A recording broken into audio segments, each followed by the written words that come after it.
দেশ দ্বিতীয়বার স্বাধীন হয়েছে ছাত্র জনতার বৃহত্তর আত্মত্যাগের মধ্য দিয়ে। দ্বিতীয়বার স্বাধীন হওয়ার পরে হাসিনা বিদায় হয়েছে ঠিকই, কিন্তু আমরা আরেকটি বড় ধরনের অগ্নি পরীক্ষায় আমরা অবতীর্ণ হতে যাচ্ছে।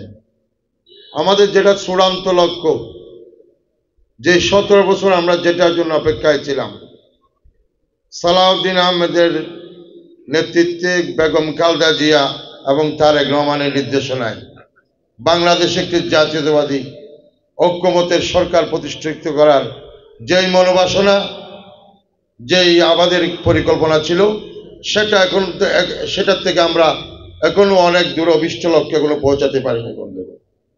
আমরা সেই লক্ষ্য অর্জন করতে গিয়ে তাড়াহুড়া করে 5ই আগস্টের পরে আমরা আমাদের মতন অনেক ভুল করেছি। আমাদের অদৃশ্য ছায়ার মতো অনেক শত্রু ইতিমধ্যে সবখানে তৈরি হয়েছে। দলের ভিতরে বলেন, দলের বাইরে বলেন, প্রতিদ্বন্দ্বী সংগঠন যারা আছে, বৈষম্য বিরোধী ছাত্র আন্দোলনে যেই পার্টি করেছে তারা সহ, আওয়ামী লীগ তো আছেই গোপনে যেভাবে পারে তারা বিএনপিকে ঠেকানোর পরিকল্পনা করছে। আমরা সালাউদ্দিন আহমেদ এই মুহূর্তে কেন উপজেলা বিএনপির নতুন একটি কমিটি দিয়েছেন, সেটা আপনাদের মেধা মগজে মননে ঢুকতে হবে। কারণ উনি বিচক্ষণ মানুষ। আমরা একটা কথা বলি বেশিরভাগ সময় আড্ডা আলোচনায়, আমেরিকার পররাষ্ট্রনীতি নাকি আগামী 50 বছর পর্যন্ত করা থাকে, মানে তারা কিভাবে দেশ চালাবে, কোন দেশের সাথে কিভাবে সম্পর্ক হবে। ঠিক একইভাবে সালাউদ্দিন আহমেদ চকরিয়া, পেকুয়া, কক্সবাজার সহ সবখানে ওনার রাজনৈতিক দর্শন কিভাবে হবে, ওনার একটি মার্জিত একটি পরিকল্পনা থাকে।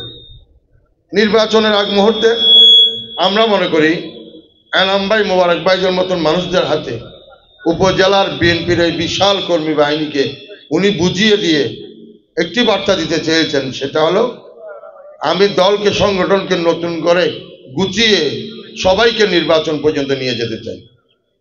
সেজন্য সেটা আপনাদের বুঝতে হবে। সেই মর্ম উপলব্ধি করে আমরা আগামী নির্বাচন পর্যন্ত ধৈর্য ধরি। সকল মতভেদ, সকল ভেদাভেদ বলে গিয়ে কি পেলাম না সেটা বড় কথা না। আমরা আমাদের পাওয়ার জন্য আল্লাহ হায়াত দিলে অনেক সময় বাকি আছে। আমাদের জীবনের সবচেয়ে বড় পাওয়া সালাউদ্দিন আহমেদের মতন একজন নেতার কর্মী হওয়া। আমরা গর্ব করে সেটা আমার নাতিপুতিরা পর্যন্ত সেটা তাদের আলাপ আলোচনায় আড্ডায় একদিন প্রসঙ্গ টেনে আনবে আমার বিশ্বাস। আমি সেরকম একজন মানুষের সাধারণ একজন কর্মী। তাদের দেওয়া নেতৃত্বের ধারাবাহিকতায় আমরাও এনাম ভাই, মোবারক ভাইদের পিছনে ঐক্যবদ্ধ আছি। আপনারাও ইনশাআল্লাহ থাকবেন। সবখানে এই মেসেজটা পৌঁছে দেওয়া দরকার। আমরা সকল ভেদাভেদ ভুলে গিয়ে সামনে নির্বাচনটি আমরা চূড়ান্ত বিজয় নিয়ে যেতে চাই। সেই বিজয়ের পরেই আমরা চূড়ান্ত বিজয় উদযাপন করব।